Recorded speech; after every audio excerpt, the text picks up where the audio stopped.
بھارت کے ساتھ نہ کوئی ان کا کمپیریزن ہے، نہ کوئی آبسیشن بنتا ہے، بلکہ بھارت کے ساتھ دوستی کر کے بھارت سے مدد لینا بنتا ہے، مگر دل سے دوستی بھی نہیں کر سکتے۔ کیسے دوستی کر سکتے ہیں پاکستان کے پولیٹیشنز اور اسٹیبلشمنٹ جب وہ 24/7 بھارت کے خلاف اور ہندوازم کے خلاف، دھرما کے خلاف اپنا زہر اگلتے رہتے ہیں۔ پاکستان کے لیے فرسٹریشن کیوں بڑھ رہی ہے؟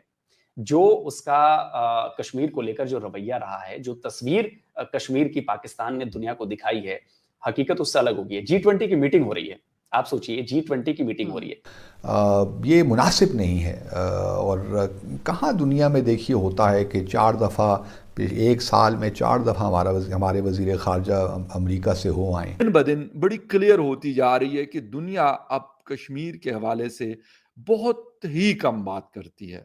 ویسے آپس کی بات یہ ہے کہ 2019 اگست 5 کے بعد پاکستان بھی تھوڑی بہت بیان بازی کر رہا ہے، وہ بھی اپنے نیریٹو کو بلا چکا ہوا ہے۔ انفیکٹ وہ بھی صرف پبلک کنزمپشن کے لیے، منہ دکھاوے کے لیے باتیں کرتے ہیں۔ بھٹو زرداری صاحب یو ایس میں موجود ہے، یونائٹڈ نیشن کے فورم پر، وہ ایکٹیو نظر آ رہے ہیں، لیکن بات کیا ہو رہی ہے؟ 2 بڑے امپورٹنٹ ایشوز کے اوپر انہوں نے بات کی ہے۔ ایک تو کشمیر کا مدعا، انہوں نے سیکنڈلی بات کی ہے جی اسلاموفوبیا کے حوالے سے۔ بلاول بھٹو زرداری صاحب کی کشمیر کے حوالے سے جو انہوں نے ایک چیز کو مانا ہے اور اس کا اعتراف کیا ہے، وہ ہے جی پاکستان کا فیلئر، اور انہوں نے کہا کہ اس ٹاسک کو، اس ایجنڈے کو، اس ایشو کو یونائٹڈ نیشن کے فورم میں ٹاپ پر رکھنے، ٹاپ پریارٹی پر رکھنے کے لیے یہ جو ٹاسک ہے، ایسا ہے کہ یہ جس طرح اپ ہل، یعنی پہاڑی کے اوپر چڑھنا، بڑی امپورٹنٹ بات ہے۔ یعنی اتنا یہ مشکل ہوا ہے، لیکن یہ مشکل ہوا کیوں ہے؟ جس کے اوپر کسی زمانے میں پاکستان بڑا فرنٹ فٹ پہ آ کے ہوتا تھا، لیکن آج وہ بیک فٹ پہ کیسے چلا گیا؟ آئی تھنک سو، بلکہ یہ بات دن بدن بڑی کلیئر ہوتی جا رہی ہے کہ دنیا اب کشمیر کے حوالے سے بہت ہی کم بات کرتی ہے۔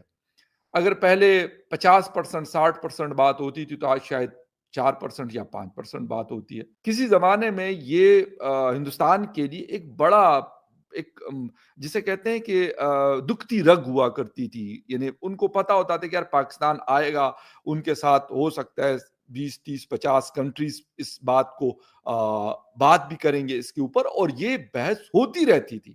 ایسا نہیں ہے کہ یہ بحث نہیں ہوتی تھی، بٹ ایک چیز ہوئی کہ ہندوستان نے اس کے اوپر تھرو آؤٹ اے ٹائم انہوں نے ورک کیا، کرتے رہے، ایسا کیا جس طریقے سے ہم پرانے وقتوں میں ٹیسٹ اننگز دیکھا کرتے تھے۔ زرداری صاحب گئے کیوں امریکہ؟ لیکن نہ جانے کیوں ہمارے وزیر خارجہ کو امریکہ سے اتنی محبت ہے کہ وہ چوتھی بار جب سے وہ بنے فارن منسٹر، چوتھی بار امریکہ پہنچ گئے۔ 1.1 یا 2 بلین کے لیے ہم بالکل بھکاری سے بن گئے ہیں، تو امریکہ کے ساتھ ہماری کیا انگیجمنٹ ہے؟ ٹیررزم اور افغانستان کے علاوہ مجھے تو کچھ چیز نظر نہیں آتی کہ امریکہ کچھ ہماری کوئی باقی ٹینجیبلی کچھ ہیلپ بھی کر رہا ہے۔ تو مجھے سمجھ نہیں آتا کہ صرف ہم اگر یہ انٹرویو ہی دینے جاتے ہیں یا اس میڈیا انٹریکشن کے لیے جاتے ہیں، تو پھر تو کوئی اس کی جسٹیفیکیشن میرے حساب سے نہیں بنتی۔ اینٹنی بلنکن سے آپ کی ملاقات نہیں، اور آپ UN سیکرٹری جنرل سے ملاقات کر کے خوش ہو کے آ جاتے ہیں، اور پاکستان میں لوگوں کو دکھاتے ہیں کہ جی بڑا زبردست کامیاب دورہ ہوا، کیونکہ پاکستان کی ہسٹری میں کوئی دورہ بھی ناکام نہیں ہوتا، سارے ہی دورے کامیاب ہوتے ہیں، اور اس کے بڑے زبردست نتائج نکلتے ہیں، اور نتائج کیا ہوتے ہیں اس کے بارے میں کسی کو کوئی علم نہیں ہے۔